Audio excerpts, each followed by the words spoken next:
জমি চাষকে কেন্দ্র করে টিলারের ড্রাইভারের উপর হামলা এবং সেই টিলার ভাঙচুর করেন লালমনিরহাটের হাতীবান্ধা উপজেলার পাটিকাপাড়া ইউনিয়নের ৬ নং ওয়ার্ডের মোবারকের ছেলে।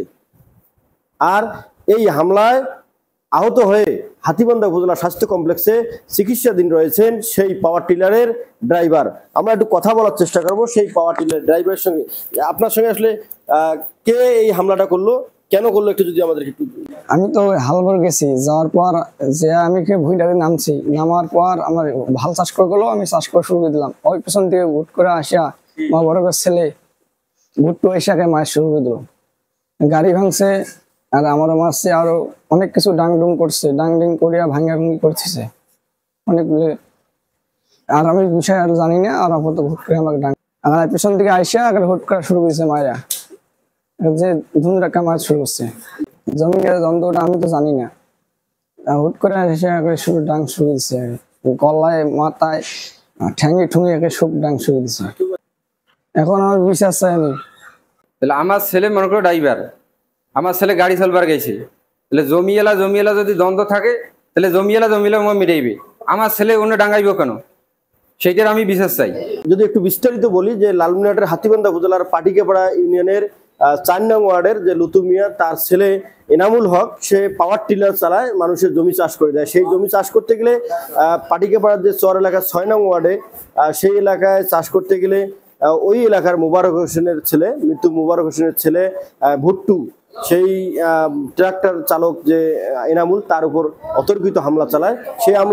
সে হামলায় গুরুতর আহত হয়ে বর্তমানে সে হাতীবান্ধা উপজেলা স্বাস্থ্য কমপ্লেক্সে চিকিৎসাধীন রয়েছে। আমরা একটু কথা বলবো সেই পাওয়ার ট্রাক্টরের যে মালিক রয়েছে তার সঙ্গে কথা বলবো। আপনি জানেন যে আপনার ড্রাইভারের উপর হামলা হয়েছে, এটি কেন হামলা হয়েছে জানেন কি?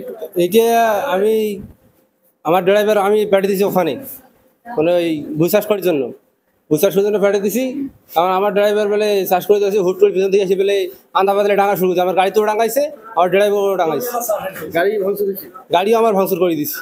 আচ্ছা, এই হামলাটা করলো কি? এই হামলাটা করলো ভুট্টু মিয়া, ওখানকার ভুট্টু মিয়া এই হামলা করছে আমার ড্রাইভারের উপর, আমার গাড়িও ভাঙি দিচ্ছে। কারণ আমি এটার বিশেষ চাইছি, কারণ আমার সাথে তো কোনো শত্রুতা নাই, জমিওয়ালার সাথে ওনার শত্রুতা আছে, জমিওয়ালার সাথে ওনার মেটাইবে, আমার গাড়িতে আর আমার ড্রাইভার কোনো বলাইবি। আচ্ছা, ধন্যবাদ। আমি যদি আরেকটু বলি যে যে জমি চাষ করতে গিয়েছে সেই জমির যে মালিক রয়েছে তার সঙ্গে একটু কথা বলবো। আসলে আপনার সঙ্গে ভুট্টুর কোনো জমি নিয়ে দ্বন্দ্ব ছিল কিনা, আর যদি থেকে থাকে তাহলে ট্রাক্টরের যে টলির যে ড্রাইভার তার উপর যে হামলা করলো, এটা কি ঠিক করলো কিনা? এটা ঠিক করেনি। এটা মনে করো আপনার কি জমি নিয়ে কোনো দ্বন্দ্ব ছিল? ভুট্টুর সাথে জমি নিয়ে আমাদের কোনো গন্ডগোল নাই, কিন্তু ওরাই বেরিয়ে একটু অর্ডার দিয়েছিল মারবে অর্ডার দেওয়ার পর ওরা একটা বসে করে মিট মেরেছে। মিট করে আমি ওখানে সারাদিন ছিলাম, কোদাল পাশে পানি শিখছি, ওর সময় বাধা দেয়নি। তারপর গাড়ি যখন গেছে আর বউ গেছিল, আর বউ যা কথা কইছে আর বসুতে কিছু করে ভুটু ফট করে লাঠি নিয়ে যা ড্রাইভার ওখার গাড়ি সেইভাবে মারামারি চলছে।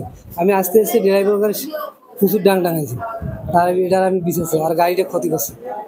আমরা একটু দেখানোর চেষ্টা করবো যে ছেলেটাকে মারধর করছে, একটু যদি দেখাই যে একটু দেখানোর যদি চেষ্টা করেন যে ফিট যে মারছে সেই যদি একটু মারগুলো একটু দেখানোর চেষ্টা করি যে কি পরিমাণটা মারছে একটা ড্রাইভারের উপর, এবং সেই মারের পর গুরুতর আহত হয়ে হাতীবান্ধা উপজেলা স্বাস্থ্য কমপ্লেক্সে চিকিৎসাধীন রয়েছে।